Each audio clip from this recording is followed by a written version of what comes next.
पार्थाय प्रतिबोधितां भगवता नारायणेन स्वयं व्यासेन ग्रथितां पुराणमुनिना मध्ये महाभारतम् अद्वैतामृतवर्षिणीं भगवतीम् अष्टादशाध्यायिनीम् अम्ब त्वामनुसन्दधामि भगवद्गीते भवद्वेषिणीम् प्रपन्नपारिजाताय स्तोत्रवेत्रैकपाणये ज्ञानमुद्राय कृष्णाय गीतामृतदुहे नमः। सद्गुरु प्रपन्नपारिजाताय स्तोत्रवेत्रैकपाणये ज्ञानमुद्राय कृष्णाय गीतामृतदुहे नमः। सद्गुरुं सच्चिदानन्दं केवलं करुणाकरं ज्ञानयोगेश्वरं वन्दे ज्ञानदेवं पुनः पुनः। ये युक्तीची कडसणी नाही जयाच्या अंतःकरणी, तो आकळीला जया गुणी विषयाधिकी। हे युक्तीची कडसणी, हे युक्त होण्याचं म्हणजे भगवंताच्या जवळ जाण्याचं, म्हणजे आत्तापर्यंत आपण जे बोललो ना, कुणी मला जन्माला घातलं, ज्यानी कुणी घातलं त्याला मला नमस्कार केला पाहिजे, म्हणून आमच्या घरात देवता आल्या। ज्यानी कुणी मला जन्माला घातलं, मी रोज जेवतो, त्यांनी मला इतकं सुंदर जीवन दिलं, त्याला केव्हा तरी जेवायला घालू, म्हणून त्याला नैवेद्य दाखवणं आलं, त्याची पूजा करू, त्याचा आदर दाखवणं आलं, त्याला दिवा लावू, त्याचं स्मरण करणं आलं, तो ज्ञानरूप आहे म्हणून। दुसरं काही नाही आहे याच्यामध्ये, कोणत्याही प्रकारचा देव भोळेपणा नाही आहे किंवा ह्या अशा प्रकारच्या पूजा अर्चांच्या मध्ये मनुष्य अडकतो म्हणजे ह्या कर्मकांडात अडकतो असं पण नाही आहे। मनुष्याला त्याच्या भावनांची अभिव्यक्ती असावीच लागते। आपल्या मुलावर आपलं खूप प्रेम आहे, नुसतं मनात ठेवलं आपलं खूप प्रेम आहे, मुलगा काही करतो बोलत नाही, मुलाला काही अपेक्षा आहे आपण काही करत नाही, मुलगा कुठेही जातो येतो आपल्याला काही सांगतो आपण काही बोलत नाही, काय बोलायचं आहे, काय आवश्यकता आहे, या अभिव्यक्तीची काय आवश्यकता आहे? आपल्या मुलाचं प्रेम आहे आपल्या मनात ठेवा, चालत नाही। हे जग आहे, ह्या जगामध्ये प्रवृत्ती आहे, या जगामध्ये स्थूल व्यवहार आहे, स्थूल व्यवहारात जोपर्यंत गोष्टी प्रकट होत नाहीत तोपर्यंत, तुकाराम महाराज म्हणतात अंतरीचे धावे स्वभावे बाहेरी। भगवंताविषयीचं प्रेम अभंगाच्या रूपाने बाहेर पडतं, तुकारामांनी म्हणावं, आणि व्यवहारामध्ये आमच्या भावना बाहेर प्रकट व्हाव्यात असं आम्हाला वाटत नाही।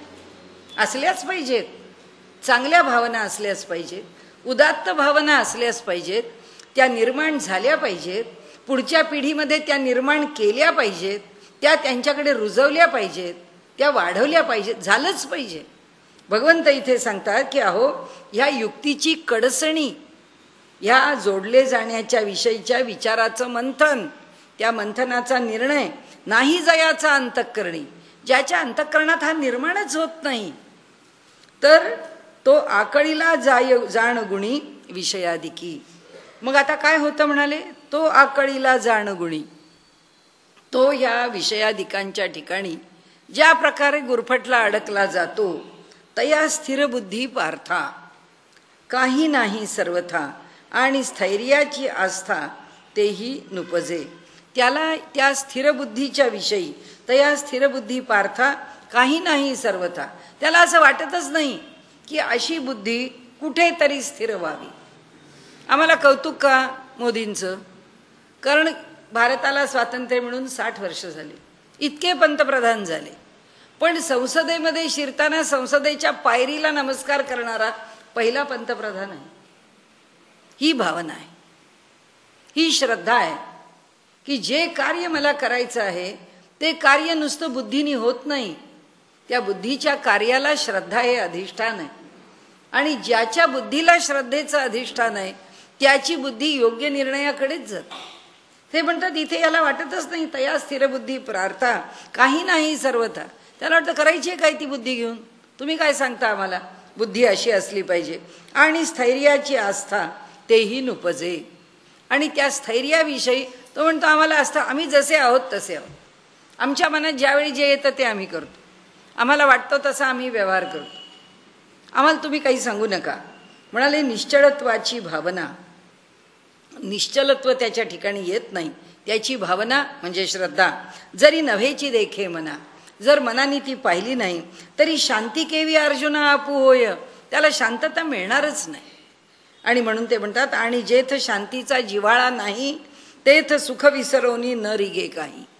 जिथे शांतता मिळू शकत नाही तिथे म्हणाले काहीही सुखाची बाजू असू शकत नाही. जैसा पापी याचा ठाई मोक्षू न वसे, जसं पाप्याला मोक्षाची अपेक्षा करता येत नाही तसं ज्याच्या ठिकाणी बुद्धी, ज्याच्या ठिकाणी श्रद्धा, ज्याच्या ठिकाणी शांती, त्या श्रद्धेच्या विषयीचा जिव्हाळा नाही तिथे त्याला काही प्राप्त होऊ शकत नाही. देखे अग्नी माझी धापती तिये बीजे जरी विरुळती. या दोन्ही ठिकाणी माऊलीने एक वेगळ्या प्रकारच्या दृष्टांतानी विषय मांडलाय. ते म्हणाले अग्नीमध्ये बीज भाजली, आता ती भाजलेली बीज कशी अंकुरित होतील, पण तरीसुद्धा ती जर बीजे जरी विरुळती, कोणती ही या ठिकाणी जी अग्नी माझी धापती, अग्नीमध्ये अशी आहाळून निघालेली आहे आणि अशी आहाळलेली बीजं आम्ही जर अंकुरित करण्याकरता जर ती पेरली आणि जर म्हणाले ती खरंच अंकुरित झाली तरी अशांता सुखप्राप्ती घडू शके, तरच अशांत माणसाला सुखाची प्राप्ती होईल, नाही तर काही होणार नाही. म्हणजे जसं निसर्गाचा नियम आहे की भाजून काढलेल्या बीजातून पुन्हा अंकुर फुटत नाही, तसाच अशांताच्या ठिकाणी कधीही सुखाची प्राप्ती शक्य नाही. म्हणून अयुक्तपण मनाचे तेची सर्वस्व दुःखाचे, या कारणे इंद्रियांचे दमन निके. म्हणून अयुक्तपण मनाचे, मन जोपर्यंत योग्य ठिकाणी जोडलं जात नाही ते तेची सर्वस्व दुःखाचे. पुन्हा मूळ विषयावर आले. हरदासाची कथा जशी मूळ पदावर म्हणतो ना, तसं इथे भगवंताला एक गोष्ट आमच्यावरती हॅमर करायची, एक गोष्ट आम्हाला सारखी सांगायची की तुझं मन जे आहे ते मन योग्य प्रकाराने तू त्याला कल्टिवेट कर, त्याला योग्य प्रकाराने त्याची मशागत कर, त्याला योग्य प्रकाराने पुढे ने. जोपर्यंत मनाला उमदेपणाने पुढे नेत नाहीस तोपर्यंत ते मन सुख देऊ शकत नाही. मन उमदं असलं पाहिजे. त्या उमद्या मनामध्ये निर्माण होणारा जो प्रत्येक विचार आहे तो त्याला आणि दुसऱ्याला आनंद देणाराच आहे. आणि म्हणून ते सांगतात म्हणून अयुक्तपण मनाचे. मन जर जोडलं जात नाही, मन जर श्रद्धेशी जोडलं जात नाही, मनाला जर बुद्धीच्या स्थैर्याचं महत्त्व कळत नाही, दर क्षणाला जर मन आपला चंचल व्यवहार चालू ठेवत राहिला, हे जे मनाचं अयुक्तपण आहे तेची सर्वस्व दुःखाचे, आमच्या दुःखाचं मूळच ते आहे. म्हणून या कारणे इंद्रियांचे दमन निके. म्हणून इंद्रियांना नियंत्रणात ठेव रे बाबा. व्यवहारतः तुला हेच करणं शक्य आहे. व्यवहारामध्ये एवढ्याच गोष्टी शक्य आहेत. आणि म्हणून इंद्रियांपासून सुरुवात कर. त्या इंद्रियांवरती मनाचं नियंत्रण ठेव. त्या इंद्रियांना मनाने काबूत ठेवलं की मनाला काबूत राहणं काय आहे ते कळेल. इंद्रियांना जेव्हा मन काबूत ठेवतं तेव्हा मनाला कळतं संयम काय येते. तेव्हा मनाला संयम कळला तर ते संयमी मन बुद्धीला स्थैर्य म्हणजे काय आहे ते जाणून घे. जेव्हा त्याला बुद्धीचं स्थैर्य कळेल तेव्हा त्याला श्रद्धेचं महत्त्व कळेल. तेव्हा त्याला श्रद्धा कळेल की श्रद्धा काय असते, श्रद्धा काय देते, श्रद्धेत काय समाधान आहे. ते समाधान तेव्हा कळतं, कारण ते बुद्धीच्या निर्णयाच्या, मनाच्या संकल्प विकल्पाच्या खूप पुढे आहे, खूप पुढे आहे. एखाद्याकरता एखादी गोष्टी त्यागाने केली आणि कुणालाही कळू दिली नाही, आपली श्रद्धा आहे, आपल्या मनातला भाव आहे की नाही हे चांगलं झालं पाहिजे. किती दिवस किती काळ आपल्याला ती एक घटना आनंद देत राहते.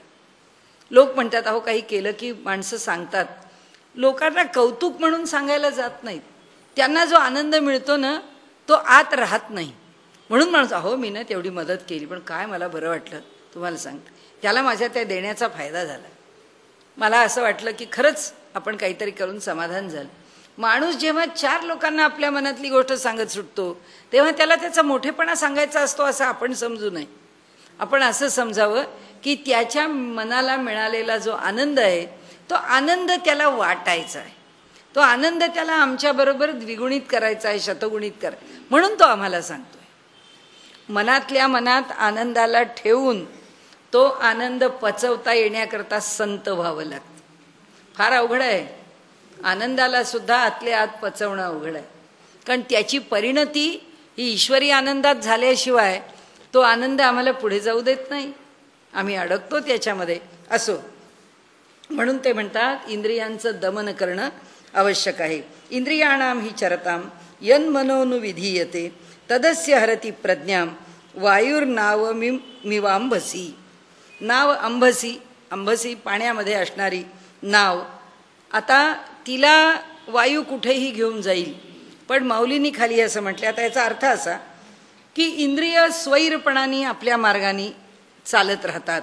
इथपर्यंत विषय एवढा मांडला बरं का माऊलींनी किंवा भगवंतानी. आता लगेच बदलला विषय त्यांनी, आणि आता त्यांनी सांगितलं इंद्रिय मोकाट आहेत, इंद्रिय स्वैर आहेत, ती चाललीत आपल्या मार्गाने. आणि ही जेव्हा चरताम ती आपल्या मार्गाने व्यवहार करतायत तेव्हा यन मनो काय करतं, अनुविधीयते, अनुसरतं. ते जसं करतं, विधीयते अनुविधीयते, ते जशी इंद्रिय वागतात तसं मन त्याच्या मागे वागायला लागतं, त्याच्या मागे मागे त्याला अनुसरतं. तदस्य हरती प्रज्ञाम वायुर्नावमी वांभसी. त्याची प्रज्ञा हरण केली जाते जसं वायूनी जलातली नाव जी आहे ती कुठेतरी भरकटवली जाते.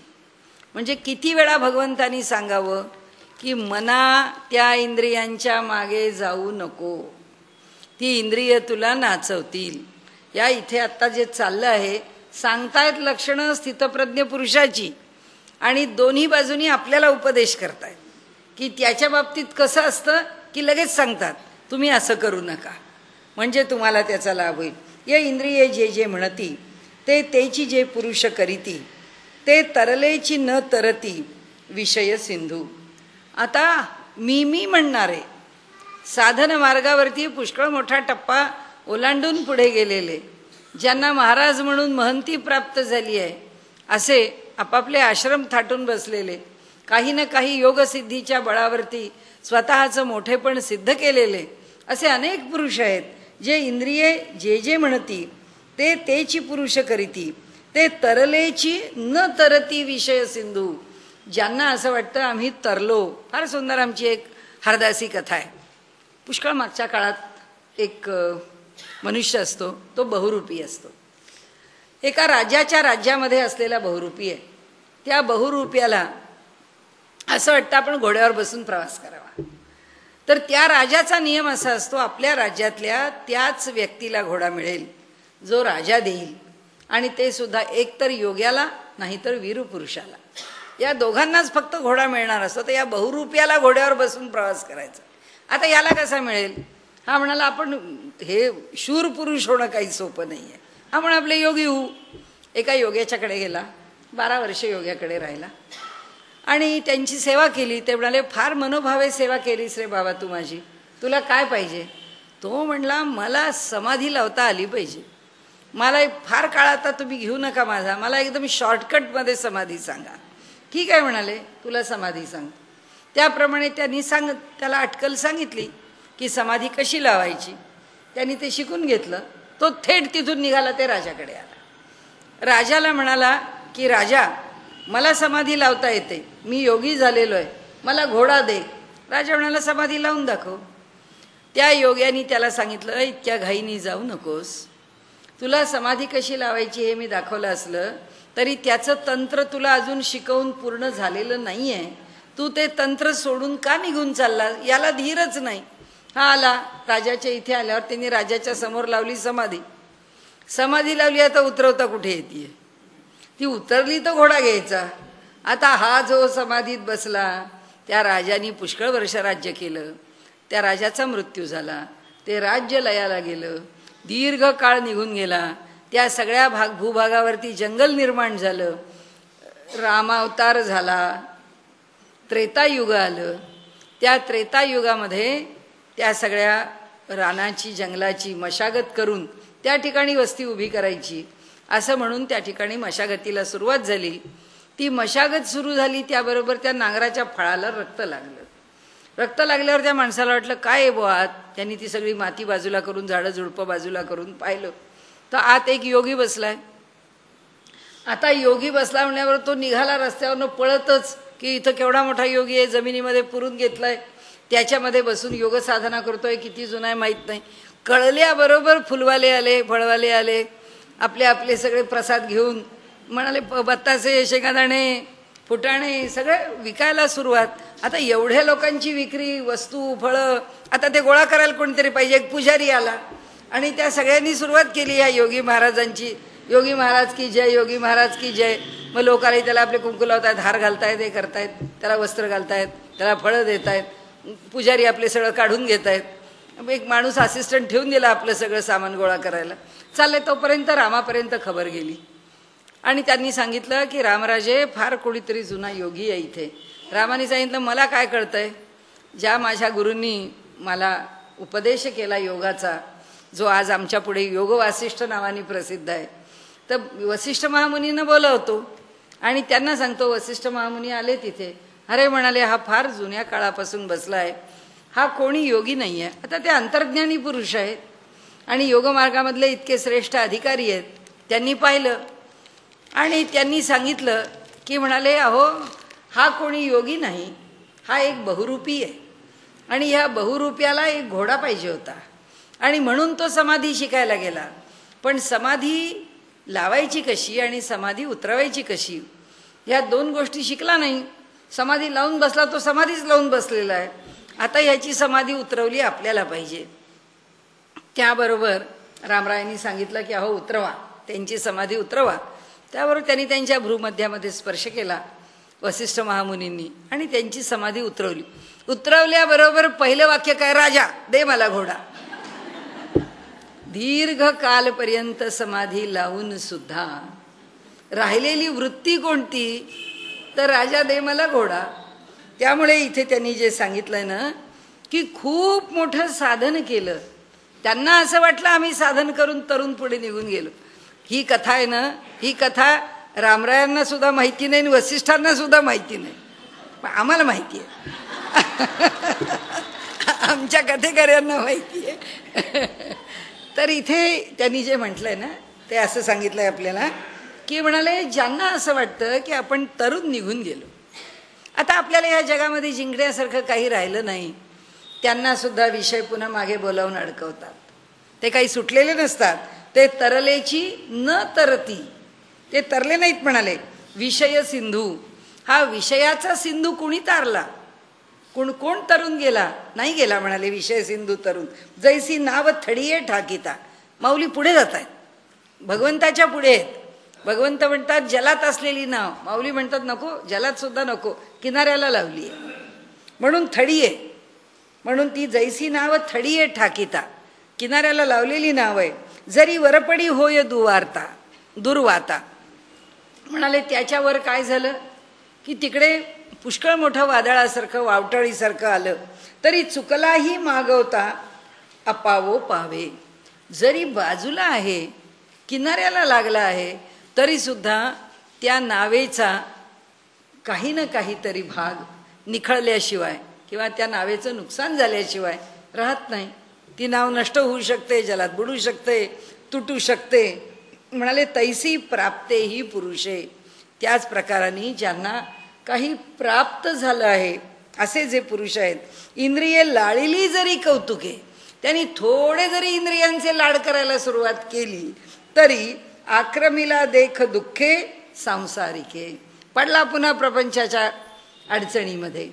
पुष्कळ काही मिळवल्यानंतर सुद्धा जोपर्यंत ते बनचुके नाही आहेत, अजून ते तयार झालेले नाही आहेत, त्यामुळे तिथे ती अवस्था आल्याशिवाय कबीर म्हणतात तसं, हमन है इश्क मस्ताना हमन को होशियारी क्या, रहे आजाद या जग में हमन को बेकरारी क्या, जो बिछुड़े है प्यारे से भटकते दर बदर फिरते, हमारा यार है हम में हमन को इंतजारी क्या.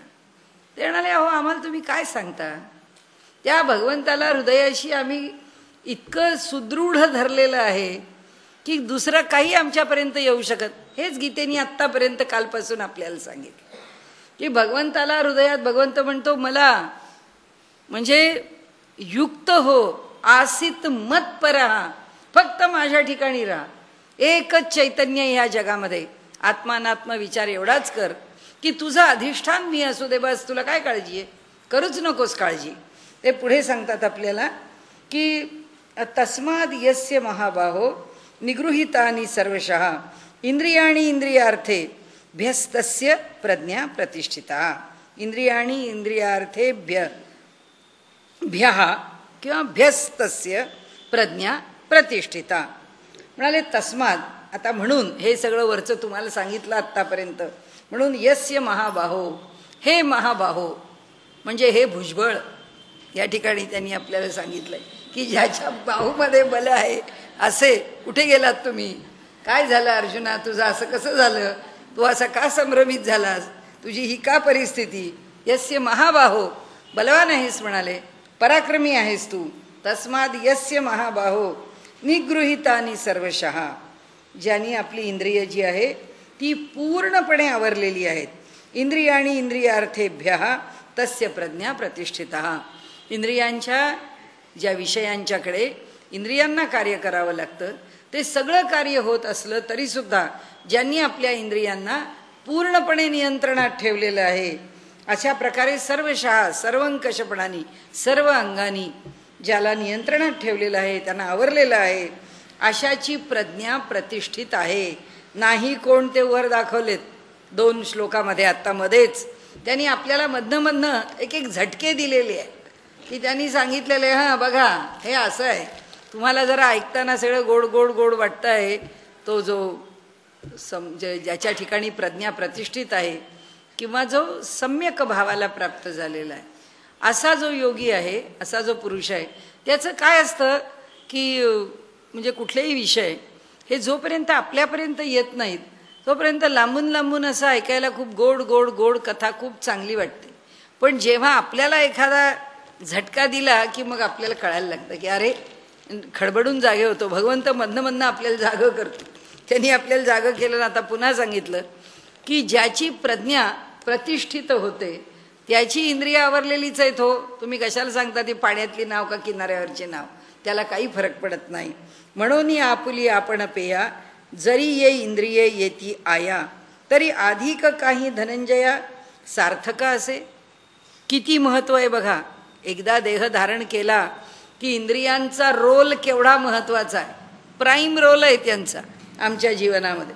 म्हणून आपुली आपण पेया, आपल्या ठिकाणी आपणच, आपल्या स्वतःच्याच ठिकाणी जरी ये इंद्रिये येती आया, म्हणजे आपल्या हृदयामध्ये, आपल्या अंतःकरणामध्ये, मुरडून आतमध्ये, काय त्याला शब्द जो आपण पेयाला घ्यायचा असेल तो आपण घ्यावा. जरी ये इंद्रिये येती आया, आया म्हणजे स्वाधीन.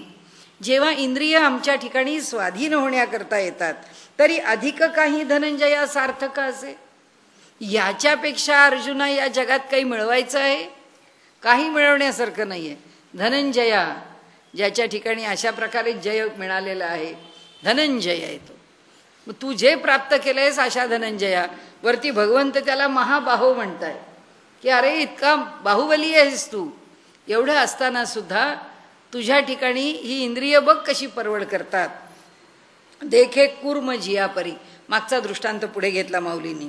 देखे कूर्म जियापरी, उवाईला अवयव पसरी. ज्याप्रमाणे कासव उवाईला आनंद झाल्यानंतर, खुशीत आल्यावर आपले अवयव पसरतो, ना तरी इच्छावशे आवरी, नाही तर त्याला वाटतं म्हणून त्या अवयवांना आवरून घेतो. आपण पेची, आपल्याच ठिकाणी आपल्या इच्छेनी, आपल्या नियंत्रणामध्ये. तैसी इंद्रिये आपैती होती, आपैती नियंत्रणात, तशी इंद्रिय ज्याच्या नियंत्रणात आहेत.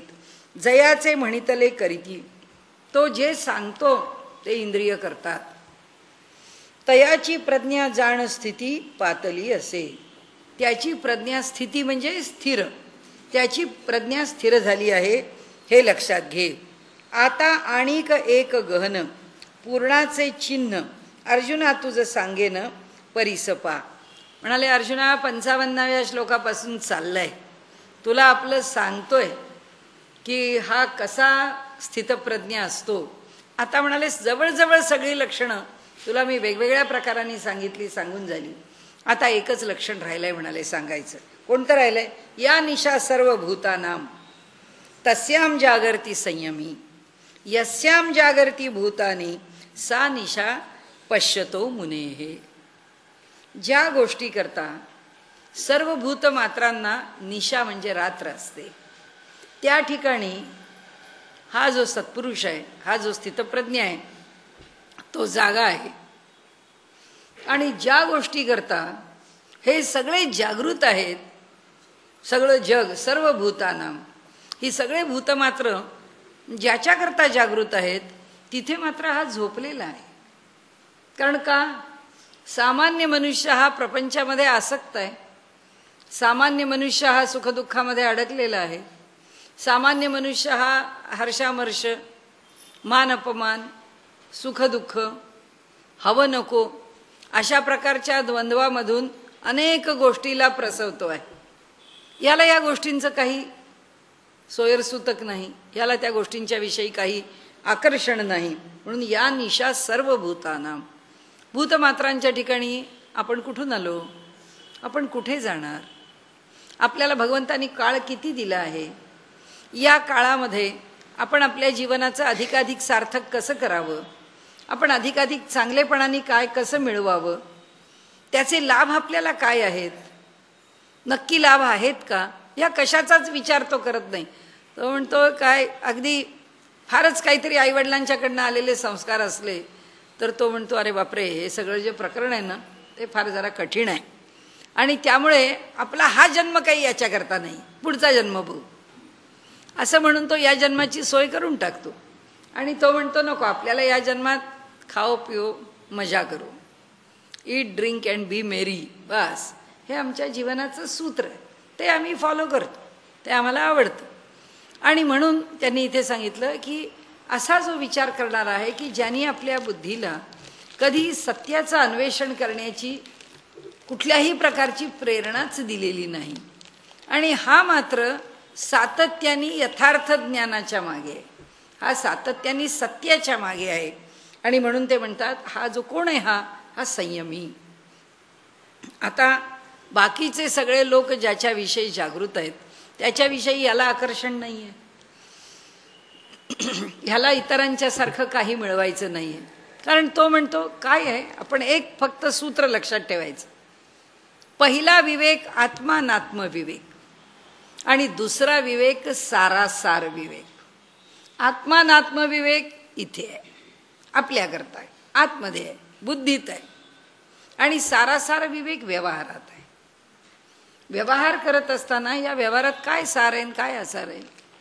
ह्या समोरच्या माणसाने अहो माझे रिक्षातनं उतरले, मी त्याच्याकडे चिल्लर नाही म्हणतो, हो 5 रुपये सोडायचे रिक्षावाल्याला, काय म्हणून सोडायचं, काय म्हणून त्याला द्यायचे. आता त्याच्याकरता किती वाद घालायचा, किंवा आपल्या 5 रुपयांची आपल्याला जी गरज आहे त्या गरजेतून त्याच्याशी किती प्रकारांनी व्यवहार वाढवायचा, त्या 5 रुपयात किती आसक्त व्हायचं आपण ठरवायचं. ठीक आहे, हेच 5 रुपये मला उद्याला काहीतरी काम करायला लागलं, कशामध्ये तरी खर्च झाले, माझ्याच पाकिटातून खाली पडले आणि नाही मला सापडले, मी काय करणार आहे. जेवढं माझी सावधता तर मी दाखवली ना, की ह्या माणसाने मीटरला किती पैसे झालेत ते मी पाहिलं आहे, त्यांनी जर काही खोटं सांगितलं असेल तर मी तेही पाहिलेलं आहे की 17नीच मीटर सुरू झालं ना, का रात्रीचं हाफडाऊन केलेलं मीटर त्यांनी 21नी सुरू केलं आहे आणि मला फसवलं आहे दिवसाला. नाही ना, मी 17 पाहूनच बसले ना. ठीक आहे, जर 5 रुपये तो माझ्याकडनं जास्त घेतोय तर घेऊ दे, आता काय करणार आपण तरी. तो नाही आहे म्हणतो, नाही आहे सोडून द्या. तो विषय 50 वेळा रिक्षात बसलो तरी त्या 50 वेळा रिक्षावाल्यांना 100 वेळा सांगितलं जातं, अरे तुमचा एक रिक्षावाला असं मला भेटला, त्यांनी माझे 5 रुपये. ते म्हणतात हे जे आहे ही जी मनुष्याची आसक्ती आहे ती त्या सारासार विवेकाने कमी होते. विषय कुठे थांबवायचा, संपलं. आता विषय संपला ना, 5 रुपये त्यांनी घेतले, विषय संपला.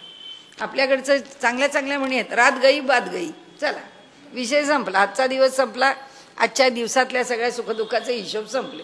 उद्या नवा घडी नवा रात, चल नवीन दिवस आहे, नव्या दिवसाला नवीन व्यवहार सुरू. तर इथे त्यांनी सांगितलं तसं की असं होत नाही. मनुष्य फार आसक्त होतो आणि जिथे व्यवहारात तो आसक्त होतो तो अधिक अधिक आसक्तीमध्ये गुंतत जातो. म्हणून तत्वज्ञान कशाकरता डोळ्यापुढे ठेवायचं? विचारांनी यातलं काय शाश्वत आहे हे जाणलं की आपल्या विचाराला एक वेगळ्या तऱ्हेचा प्रशस्तपणा येतो, एक वेगळ्या प्रकारचं समाधान मिळू शकतं जे विचार आम्ही स्वीकारतो त्यांना.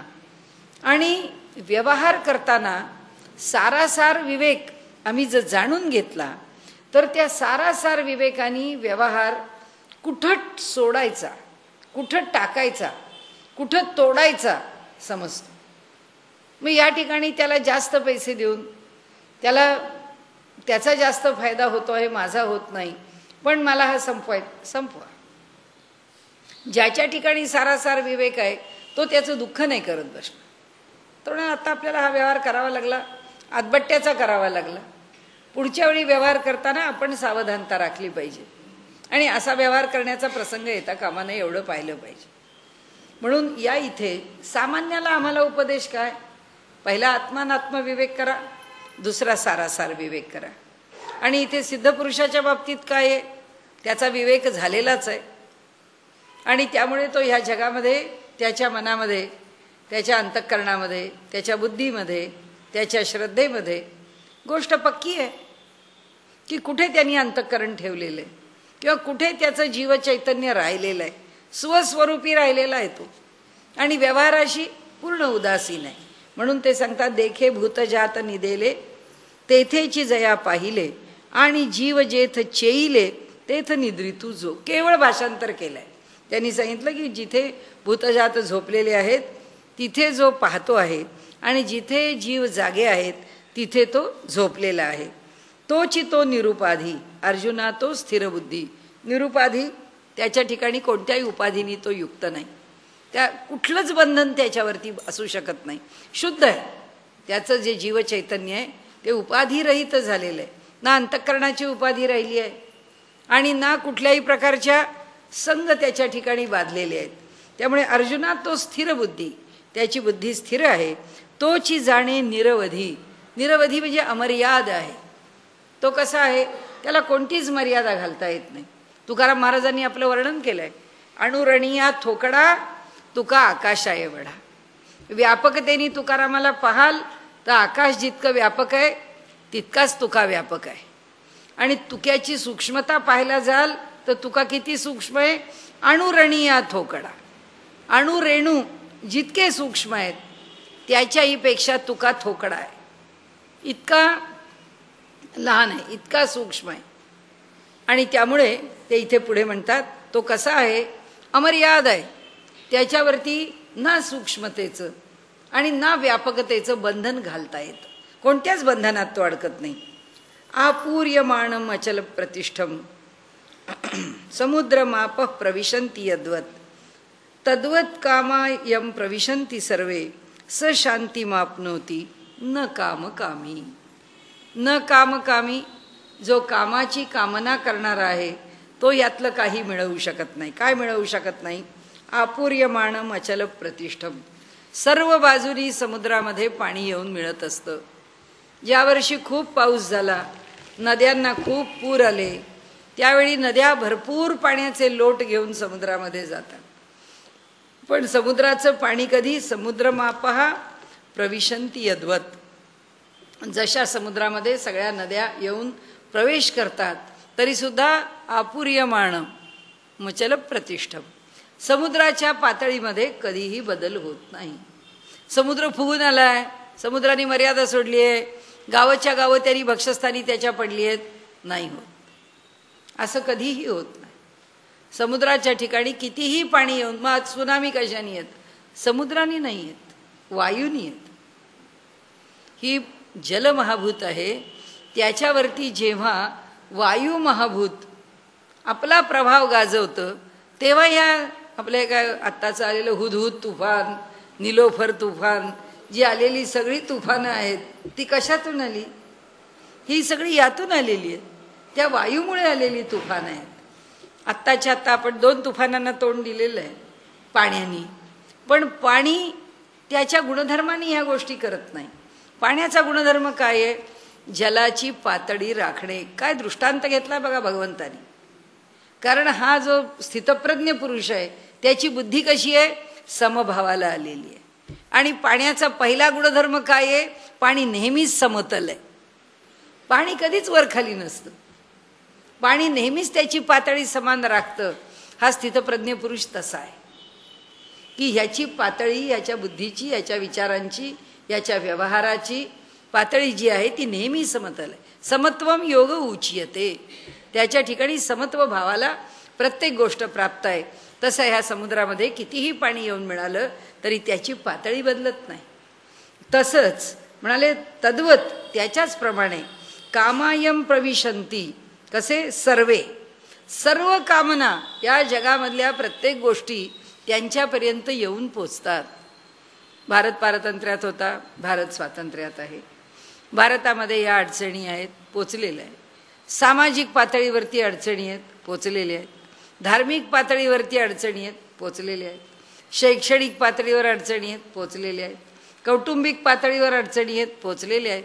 त्यांना माहिती आहे या सबंध समाजाचं काय चित्र आहे ते त्यांना माहिती आहे. समर्थ उगीच म्हणत नाही आरंभिली बोहरी. भगवंता आमच्या मनात जे आहे ते प्राप्त करून देण्याकरता थोड्या थोड्या नाशाला तुम्ही सुरुवात केलेली आहे. आमच्या मनात दास म्हणे आम्ही केले पावलो दयेसी नाही सरी. आम्ही जे करत गेलो, जे कार्य केलं त्या कार्याकरता तुम्ही आम्हाला काही दिलंय. आम्ही म्हणू काय दिलं? 400 वर्ष झाली. समर्थांनंतर ह्या देशाचं काय झालं? समर्थांना 500 वर्षापूर्वीचं दिसतंय, माहीत नाही आपल्याला. 21व्या शतकाच्या शेवटी या देशाचं काय उज्ज्वल भवितव्य असेल. कार्याला सुरुवात झाली आहे म्हणाले. योगी अरविंद म्हणाले माझा वाढदिवस आहे ना 15 ऑगस्टला, हा देश स्वतंत्र झाला ना, लक्षात घ्या म्हणाले. आत्तापासूनच या देशाच्या उज्ज्वल भवितव्याला सुरुवात झाली. माझा वाढदिवस किंवा माझा जन्मदिन आणि या देशाचा स्वातंत्र्य दिन काहीतरी त्याच्यामध्ये संकेत आहे, स्वीकारा म्हणे.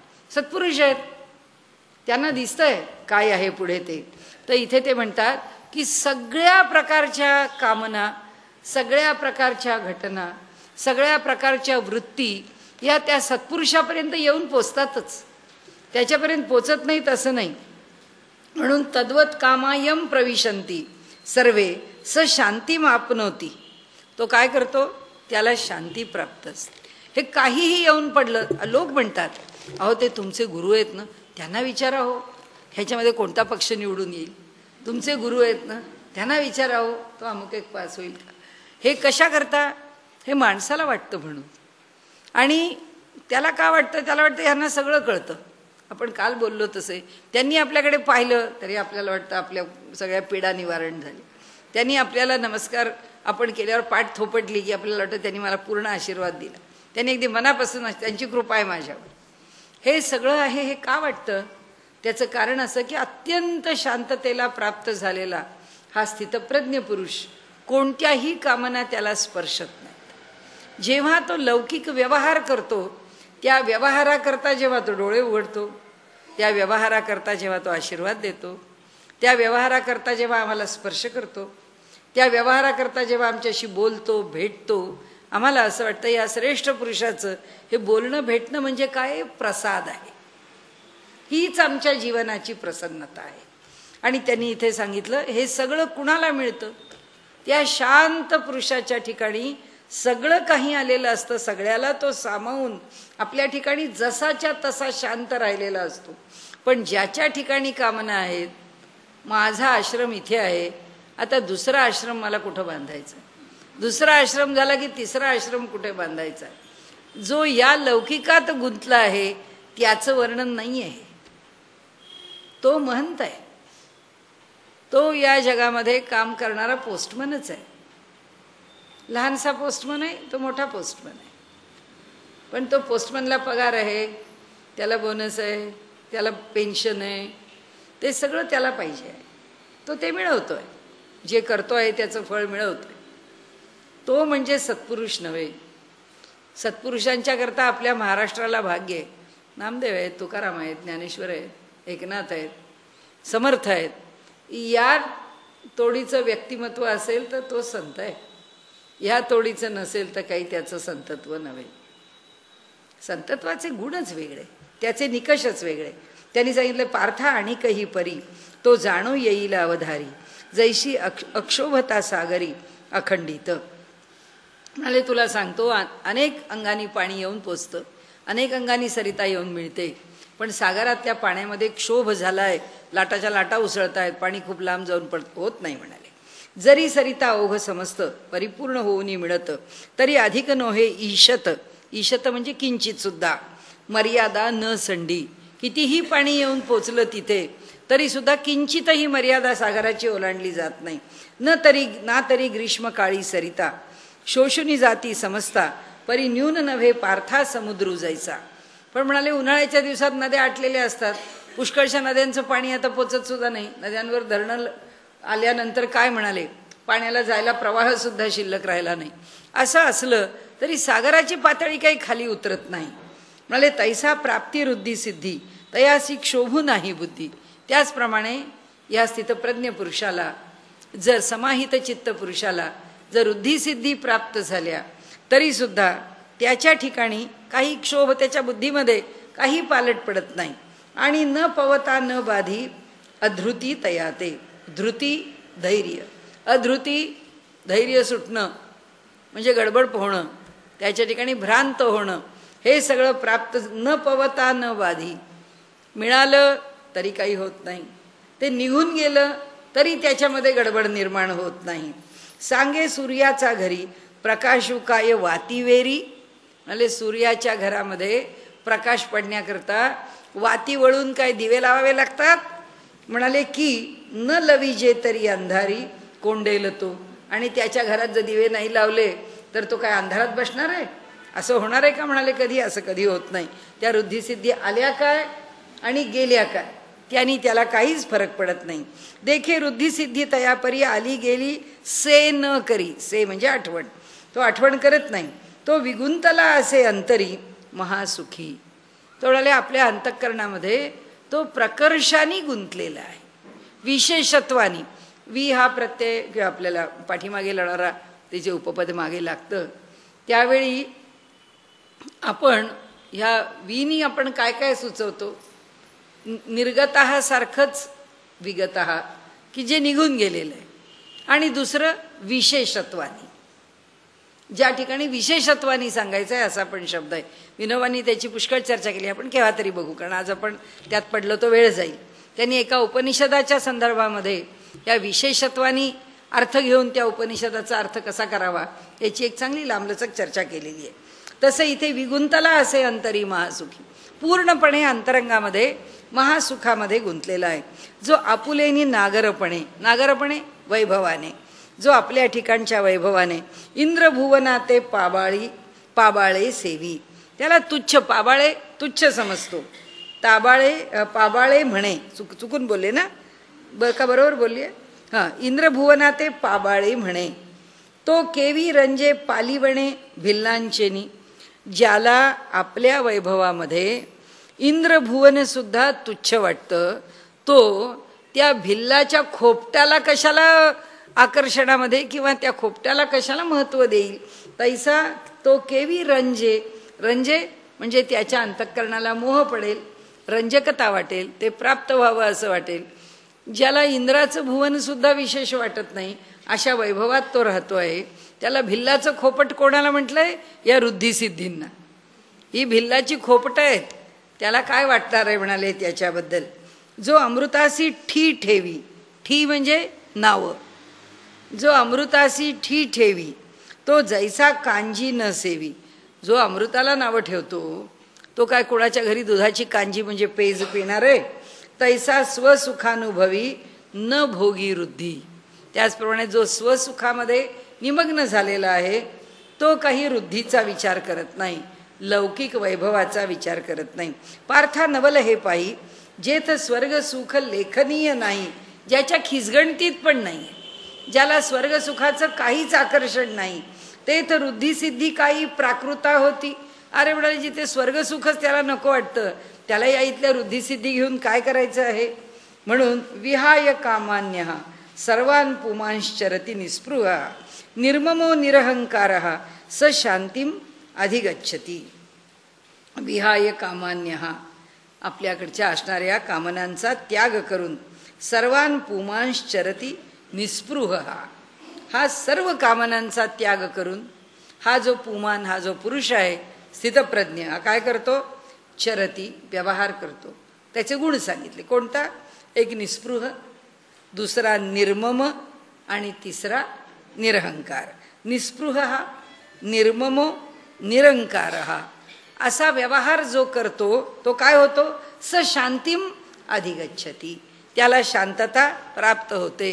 आता हे काय आहे? हे क्लोजिंग नोट आहे. आता हा दुसरा अध्याय संपला, त्याच्याकरता एकदा शेवटचं सार भगवंतांनी सांगून टाकलं की बाबा रे, ज्यांनी आपल्या सगळ्या कामना नियंत्रणामध्ये ठेवल्या आहेत, जो निस्पृह आहे, जो निर्मम आहे म्हणजे ममत्वरहित आहे, जो निरहंकार आहे, तो शांतीला प्राप्त आहे. तुला अगदी नटशेलमध्ये सांगतो, थोडक्यात सांगतो, हे एवढं तू आता लक्षात ठेव. ऐसा आत्मबोधे तोषला, जो परमानंदे पोखला, तोची स्थितप्रज्ञू भला ओळख तू. आता जो प्रश्न तुम्हाला विचारला होता असं पुढे जे 18 श्लोक आपण त्याच्यावरती पुष्कळ काम करत राहिलो दगड फोडण्याचं, तर म्हणाले आता कुठे आलो आपण? इथे तिथे येऊन पोचलो की तुला जो स्थितप्रज्ञ पाहिजे आहे तो कसा आहे? आत्मबोधानी संतुष्ट झालेला आहे, तो परमानंदे पोखला, परम आनंदाने पुष्ट झालेला आहे. त्यावेळी तोषला, तुष्ट झाला, इथे पोखला, पुष्ट झाला.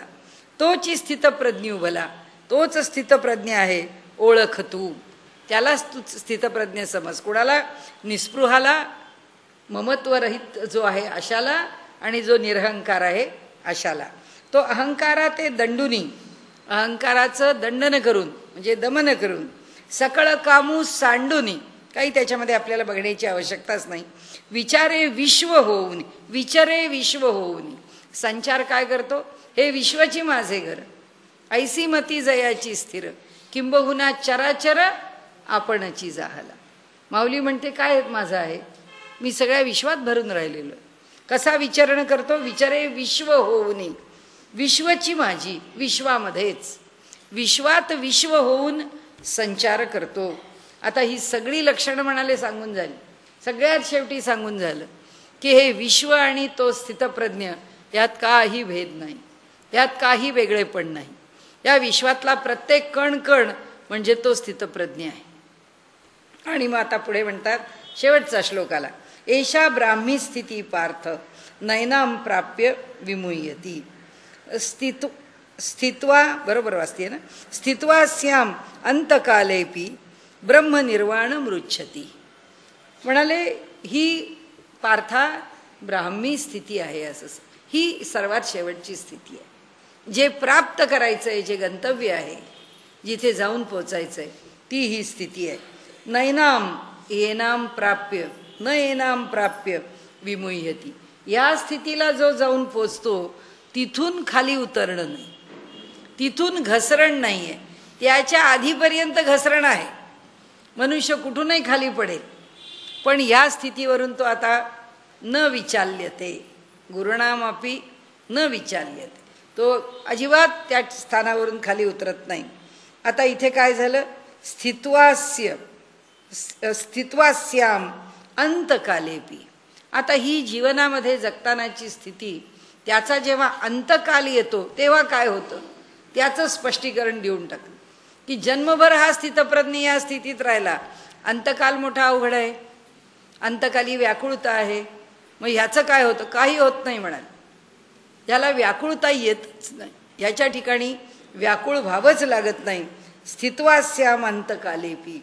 अगदी अंतकाल आला, अंतकाली सुद्धा या अवस्थेमध्ये, त्या स्थितीमध्ये सुद्धा ब्रह्मनिर्वाणम रुच्छती. ब्रह्माच्या ठिकाणी ब्रह्मनिर्वाण, ब्रह्माच्या ठिकाणी प्राप्त होणं, ब्रह्मभावाला प्राप्त होणं. अंतकाली तो पूर्ण अर्थाने ब्रह्मभावाला प्राप्तच होऊन जातो. देह सुटला तरी त्याला ब्रह्मभावच प्राप्त होतो. हे ब्रह्मस्थिती निस्सीम, जे अनुभविता निष्काम, पातले परब्रह्म अनायासे. म्हणाले ही जी ब्रह्मस्थिती आहे निस्सीम, मर्यादेच्या पलीकडची. या स्थितीचं वर्णन करताना त्या व्यक्तीच्या शरीरामध्ये त्या स्थितीची मर्यादा पाहू नका म्हणाले. हे ब्रह्मस्थिती निस्सीम, जे अनुभविता निष्काम. कोण निष्काम? निष्काम पुरुष. एवढा फक्त शब्द वापरला नाही, तो निष्काम पुरुष आहे. हे अनुभवतो कोण? निष्काम पुरुष अनुभवतो. पातले परब्रह्म अनायासे, ज्या स्थितीमध्ये व्यवहार करत राहतो त्या स्थितीतून परब्रह्माला अनायासे प्राप्त करतो, अनायासे तिथपर्यंत पोचतो. जे चिद्रूपी मिळता, देहांतीची व्याकुळता, आड ठाको न शके चित्ता, प्राज्ञा जया. ते म्हणतात हा जो असा सत्पुरुष आहे याला एकदा चिद्रूपी, चित म्हणजे चैतन्य रूपाला, चैतन्य ज्ञान रूपाला, सत्य रूपाला, कैवल्य रूपाला, त्या चित शब्दाला सगळे पर्यायी आहेत ना, भगवंताची लक्षणं जी शब्दातनं आपण उच्चारू शकतो. त्याला एकदा प्राप्त झाला की देहाची अंतकाळी व्याकुळता त्याला शिल्लक राहत नाही. आड ठाको न शके चित्ता, ती अंतःकरणामध्ये येऊन अडचण निर्माण करू शकत नाही. चित्ता प्राज्ञा जया, ज्याच्या ठिकाणी केवळ ज्ञान शिल्लक आहे, जे केवळ परब्रह्माचं स्वरूप आहे. तेची हे स्थिती स्वमुखे श्रीपती, सांगता अर्जुनाप्रती संजयो म्हणे. ही जी स्थिती आहे की जी सर्व काळ प्राप्त झालेली आहे, त्याला देह टाकायचा म्हणून अंतकाली बदलत नाही, देहात आहे म्हणून व्यापार करताना बदलत नाही, कोणत्याही स्थितीमध्ये जी स्थिती बदलत नाही अशी एषा ब्राह्मी स्थिती पार्था. ही जी आहे ही ब्राह्मी स्थिती आहे, ही स्थिर आहे, सर्वकाल आहे. हे सगळं स्वमुखानी श्रीपतीनी, लक्ष्मीचा पती जो आहे, सांगता अर्जुनाप्रती, त्यांनी अर्जुनाला सांगितलंय. संजयो म्हणे, संजय म्हणतो, सांगतो कोणाला? धृतराष्ट्राला, की बाबा हे सगळं अर्जुनाला भगवान श्रीकृष्णांनी सांगितलं आहे. ऐसे कृष्ण वाक्य ऐकिले, तेथ अर्जुने मनी म्हणितले. आता कृष्णाने हे सगळं सांगितलं आणि हे सांगितल्याबरोबर अर्जुन म्हणाला मनातल्या मनात. हा कोणाचा अर्जुन आहे? ज्ञानदेवांचा. ज्ञानदेवांचा अर्जुन म्हणतोय मनामध्ये, आता आमुचियाची काजा आले उपपत्ती इया. म्हणाले आमच्याच उपयोगाची झाली. म्हणाले यांनी जी काही स्पष्टीकरणं दिली आहेत ती, जो विचार मी मांडतो आहे त्याच विचाराला पुष्टी देणारा विचार आहे. बरं झालं भगवंतांनी एवढं सांगितलं, त्यांनी माझ्या फायद्याचंच सांगितलं. ही जी उपपत्ती आहे त्याच्या मागचं जे स्पष्टीकरण आहे ते त्यांनी दिलेलं माझ्या लाभाचंच आहे. म्हणाले जे कर्मजात आघवे एथ निराकारिले देवे, तरी पारुषले म्या झुंजावे म्हणून या. म्हणाले अशा प्रकारचा पारुषले जे निषिद्ध आहे, झुंजावे युद्ध, युद्ध करणं जे निषिद्ध आहे ते मी करू नये याकरता जे कर्मजात आघवे एथ निराकारिले देवे, ते कर्मजात आहे ते त्यांनी बाजूला केलंय. या ठिकाणी त्यांनी असं सांगितलं तू यातलं काही करू नको. का? कारण तू निस्पृह हो, तू निर्मम हो, तू निरहंकार हो. असं म्हटल्यावर अर्जुनाला बरं झालं, माझ्याच फायद्याचं आहे, मला काही कर म्हणतच नाही आहे भगवंत. म्हणजे ही जी युद्ध आहे या युद्धभूमीवर एवढं सांगतोय, आता माझ्या मतलबाचं त्यांनी मला सांगितलेलं आहे. ऐसा श्री अच्युताची या बोला, ज्याच्यामध्ये अच्युत जो कधीच हलत नाही, जो अत्यंत स्थिर आहे, अशा त्या अच्युताच्या बोला. चित्ती धनुर्धरू उवाईला, आपल्या चित्तामध्ये उवाईला प्रसन्न झाला. अर्जुन आपल्या मनामध्ये फार प्रसन्न झाला. आता प्रश्नू करील भला आशंकोनिया, आता मनामध्ये मोठ्या आशंका निर्माण होणार आहेत आणि आता तो प्रश्न करणार आहे भगवंताला. आणि म्हणाले तो प्रसंगू असे नागरू, त्या प्रसंगाचं वैभव काय सांगू. म्हणाले त्या प्रसंगाचा आनंद आपल्याला काय सांगू. की आता भगवंताला अर्जुन प्रश्न विचारतोय. हे सगळं कोण बोलतंय? ज्ञानेश्वरांचा अर्जुन बोलतोय. ते आता ज्ञानेश्वर आपल्याला जे सांगायचं आहे ते अर्जुनाच्या मुखातून सांगतायत की अर्जुनाला मोठा संतोष झालेला आहे. आणि आता अर्जुन म्हणतो, आता असे भगवंताला शेलके प्रश्न विचारतो की आता काय उत्तर देतो बघू तो. आणि म्हणून म्हणाले, आशंकोनिया तो प्रसंगू असे नागरू. त्या प्रसंगाचं वैभव आपल्याला काय सांगू म्हणाले, तो सकळ धर्मासी आगरू. सर्व धर्म त्याच्यामध्ये समाविष्ट होतात. आणि कुणामध्ये समाविष्ट होतात? भगवंताच्या तत्वज्ञानामध्ये. भगवंतानी आपल्या तत्वज्ञानाचं आणि आपलं महत्त्व अर्जुनाला पुढे सांगितलंय. सर्व धर्मान परित्यज्य मामेकम शरणं व्रज अहम त्वा सर्व पापेभ्यो मोक्षयिष्यामि मा शुचा. म्हणाले, अरे सगळ्या धर्माचं जे मूळ आहे ते मीच आहे. आता भगवंत पुढे जे सगळं विवरण करणार आहेत ते सर्व प्रकारच्या धर्माचं विवरण करणार आहे. जे जे विवरण करतील ते आम्हाला धारण करणार आहे. धारणात धर्म मिथ्याहू, कायम लक्षात ठेवायचं की जो धारण करतो तो धर्म आहे. आम्ही आमचा पंथ उभा केला म्हणून धर्म नाही. आम्ही ज्यू आहे म्हणून धर्म नाही. आम्ही ख्रिश्चन आहे म्हणून धर्म नाही. आम्ही मुस्लिम म्हणून धर्म नाही. आमची MIM संघटना म्हणून आमचा धर्म नाही. तो धारण करतो. तो तुमच्या माणसांना धारण करतो. तो इतरांना धारण करतो. तो समाजाला धारण करतो. तो तुमचं कल्याण करतो. समाजाचं कुणाचं कल्याण करतो. ह्युमन बॉम्ब होतो तो धारण करतो. स्वतःला मारतो आणि दुसऱ्याला मारतो. आधी स्वतःला मारून घेतो मग दुसऱ्याला मारतो. हे धारण करणं नाही. धर्म हा धारण करणारा आहे. धर्म हा विनाशाकडे नेणारा नाही. आता जे भगवंत सांगील ना ते कसं सांगील म्हणाले, तो प्रसंगू असे नागरू जो सकळ धर्मासी आगरू. आगर आहे धर्माचं, सगळ्या धर्मांचं. कोणताही धर्म तुमच्या डोळ्यापुढे घ्या आणि त्यामुळे गीतेवरती किती लोकांनी, हजारो लक्षावधी लोकांनी आपलं भाष्य लिहिलं आहे. पण अजून गीतेचं नित्य नूतनत्व काही कमी झालं नाही. भगवंत म्हणतात ना, हे तत्वज्ञान कसं आहे, ज्ञानेश्वर माऊलींनी म्हटलंय, देवी नित्य नूतन जसं तुझं रूप आहे. हे पार्वती, तुझं रूप कसं आहे? नित्य नूतन आहे. कारण तू प्रकृती आहेस, त्यामुळे तू प्रतिक्षणाला बदलतीयस आणि प्रतिक्षणी तुझं एक वेगळं रूप लोकांच्या समोर प्रकट होत आहे. आपल्या सुरुवातीच्या नमनामध्ये म्हटलंय, तुझं नित्य नूतन तत्व जैसे, तुझं जसं स्वरूप आहे तसं हा निसर्ग जसा एकही क्षण तसा राहत नाही, तसं गीतेतलं तत्वज्ञान प्रत्येकाच्या बुद्धीमध्ये गेलं की त्याला वेगळं स्फुरण देतं, नवं स्फुरण देतं, वेगळं चैतन्य. केवढा व्यापक आहे हा आगर आहे. तत्वज्ञानाचा आगर आहे, धर्माचा आगर आहे.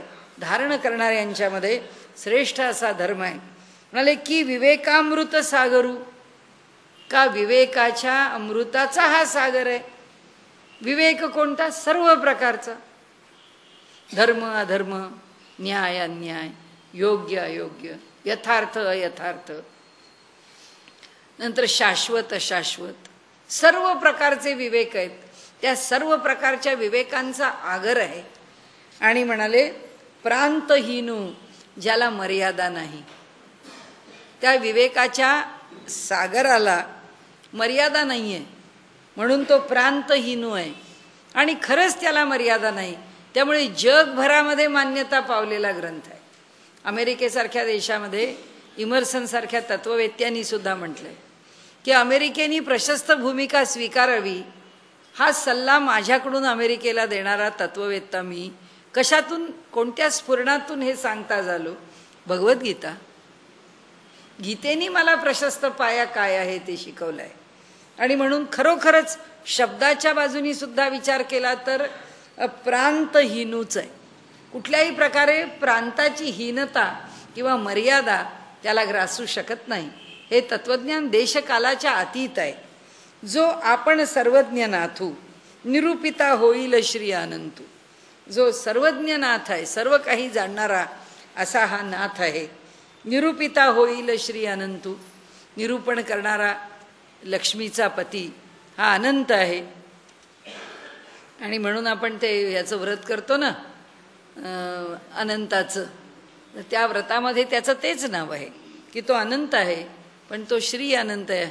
आपल्या अनंत चतुर्दशीच्या दिवशी असणारं जे व्रत आहे ते ज्ञानदेव सांगेल मातू निवृत्ती दासू. निवृत्तीचा दास असलेला हा जो ज्ञानदेव आहे ना, तो आता ह्या दोघांच्या संवादातून आणि हा निरूपण करणारा भगवान श्रीकृष्ण काय सांगतो हे आता आपण ऐकू. आता हा दुसरा अध्याय इथे संपलेला आहे. फक्त पुढच्या अध्यायामध्ये आपण एवढंच एक ओवी वाचू आणि थांबूया. मग ऐका अर्जुने म्हणितले, देवा तुम्ही जे वाक्य बोलिले ते निकेम्या परिसले कमळापती. तेथ कर्म आणि करता उरेची ना पाहता ऐसे मत तुझे अनंता निश्चित जरी. तरी माते केवी हरी म्हणसी पार्था संग्रामू करी. ये लाजनिया महाघोरी कर्मी सुता. म्हणाले कर्मी तुता. हा गा कर्म तुची अशेष निराकारीसी निशेष. तरी मज करवी हे हिंसक का करविसी तू. तरी हेची विचारी ऋषिकेशा तू मानू देसी कमलेशा कर्मलेशा. आणि येसणी हे हिंसा करविता हासी.